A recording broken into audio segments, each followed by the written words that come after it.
How y'all doing? Facts for the Ghost, the podcast. Today's segment is going to detail unfortunate news. Actually, it is unfortunate because I don't like to see nobody lose their job. Let's show a little compassion here. Again, I don't like to see nobody lose their job because you just never know what somebody is like, what their situation is like, or if they actually need that job in order to provide for their families or just basically provide for themselves too. And just basically the bare necessities, which is I want to say food, water, and what's the other one? Let's just say the bare necessities is food and water. I know there's probably some other necessities, but I like to think first and foremost is food and water. Okay. You have to have money. We live in a society where, money is required in order for you to obtain these things that you need to survive and provide for your families or for yourself. Again, I don't like to see nobody lose their job.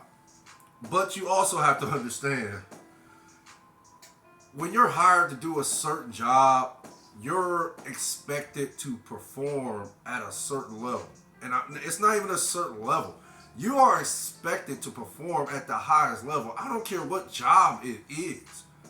It could be, you could be one of the crew members at McDonald's, or you could work for this large company, was that Exxon? That they're notoriously worldwide known for fuel, I would like to think. But you can work for a company like that, right? And whichever, it could be, McDonald's is a company, so let's just say companies. Whichever company you are hired into, they expect you to perform at the highest level. Now, when you don't perform at that level that's expected of you, you will be relieved of your duties. It's just that simple. You want to say it's a cold world? Yeah, in some cases, sometimes it is. Is it not a pleasant one to live in? Sometimes, of course. But again, you have to perform a certain. I'm keep saying certain. You have to perform at the highest level with whichever job you are working at. You got to perform at the highest level. Or if your production keeps slipping, you're gonna get a couple warnings here and there. Yeah, they're gonna, hang on to you as an employee for as long as they can, but eventually, if your production continues to slip, you're going to be relieved of your duties. You're going to be fired. Simple as that. And case in point, Matt Canada was fired earlier today. I like to think he was fired this morning. He was the offensive coordinator for Pittsburgh Steelers. And from the reports I've been hearing since 2021, that's 2 years ago, the Steelers have not accumulated 400 yards a game. They have not had a 400-yard game since he was the coordinator. I like to think he was the coordinator in 2021. That's where he, was hired to be the offensive coordinator for the Pittsburgh Steelers. So imagine that you haven't gained 400 yards in 2 years. That is astonishing. That's like, how in the world the offensive coordinator for the Pittsburgh Steelers for 2 years. Could be wrong about this, but I'm going to say he got to start in 2021. So 2 years, you've been offensive coordinator for the Pittsburgh Steelers, and you have not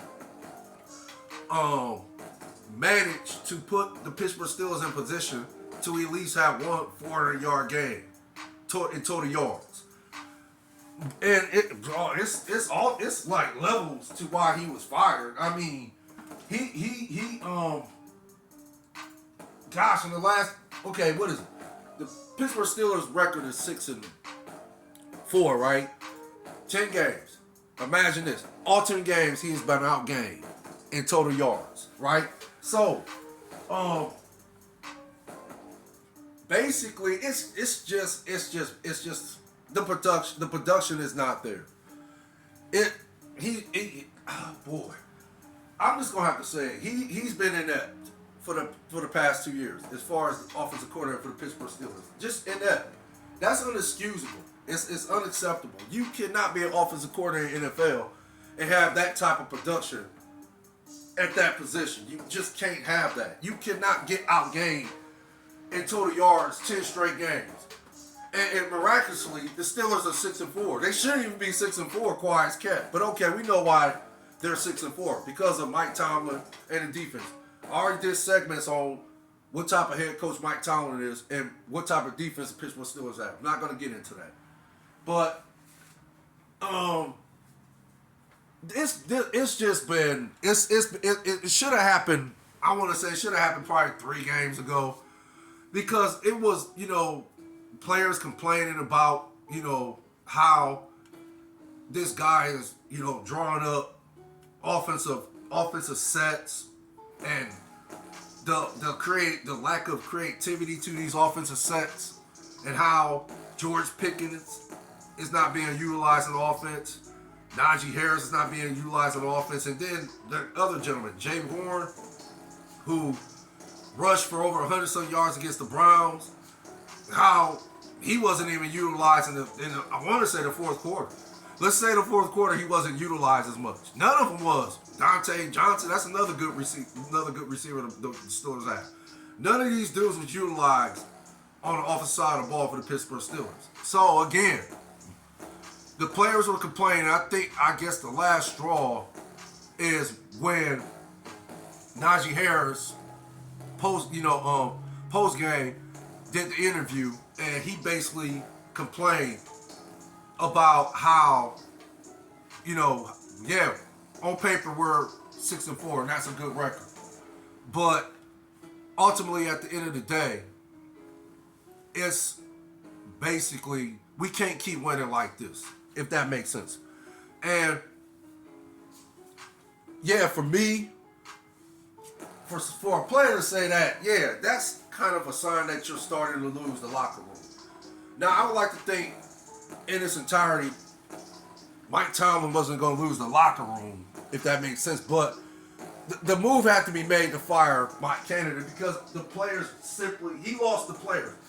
Matt Canada lost the players. He lost them. So once that happens, it's time to you have to relieve the guy of his duties. He has to be shipped out because once you lose the locker room, once a coach, any type of coach, once that coach loses the locker room, there's no coming back from that. And 9 times out of 10, you're going to get fired. So this is the first time the Steelers even fired a head coach. It 80-some years ago? 1941, and I believe the dude's name was Bert. Oh, I cannot think of his last name.